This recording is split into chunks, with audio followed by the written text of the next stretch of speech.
Hi guys! So this is Eliza Kate C. Occidental from Bachelor of Science in Psychology 3B, and I am here for you to do some action thriller movie review entitled Law Abiding Citizen. So tara na, paliwanag ko na sa inyo. So, ayan, ipaliwanag na natin So, yung law-abiding citizen, it is all about isang tao that is driven to seek justice. The day, yung anak niya at yung asawa niya are murdered in home invasion. Tapos doon sa home invasion na yan, of course, he hopes for justice. Pero, merong isang rising prosecutor na nagngangalang Nick Rice cuts a deal with one of the killers in exchange for testimony lang. And yung gumawa nun sa asawa at anak niya, tinarget niya. Pero hindi lang yung family's killer yung tinarget niya, kundi lahat. For all those who have supported a corrupt criminal justice system, intending to assassinate anyone supporting the system. Kasi biruin mo, 'di ba? Sino ba namang papayag na hindi mabigyan ng hustisya yung pagkamatay ng asawa at anak within a home invasion lang? Kasi kung ikaw naman yun, gagawin mo din. So yun yung premise or yung summary or plot ng Law-Abiding Citizen film. Merits or yung flaws ng film na Law-Abiding Citizen is this is subjectively based on my opinion. Ang may discuss ko lang sa inyo is doon sa paghingi niya ng hustisya, it is too grabe.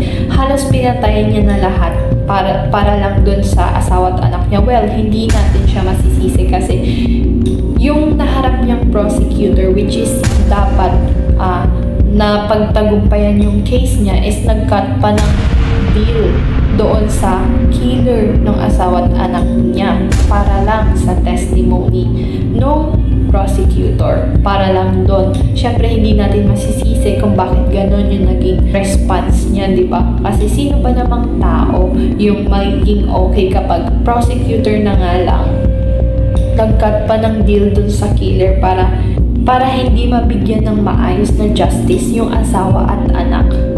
Note, asawa at anak niya pa yun, di ba? Hindi ko nabanggit yung term na dapat ginawa ni Clyde yung paghingi ng justice dun sa asawa at anak niya in a proper way. Dapat hindi niya ginawa na parang ganon. So, yun lang yung merits, and masyado nagpakita yung film na, di ba dun sa kay Darby, yung pag-kill niya, yung pag-kill.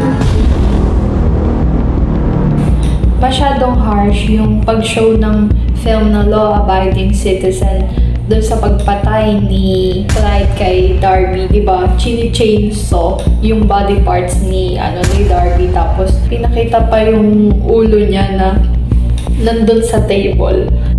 And proceed tayo sa ipapaliwanag ko next, which is yung relevance ng film na Law-Abiding Citizen sa justice system ng Pilipinas. Dito kasi sa Pilipinas, as a result, yung mga mahihirap, yung mga poor, hindi sila nag-file ng cases knowing na they are unable to afford a lawyer, and it will take years para lang yung case nila na ma-resolve.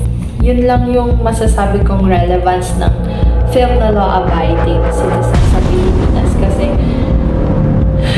ang justice system dito sa Pilipinas, parang kung tutusin, para lang sa mayaman, diba?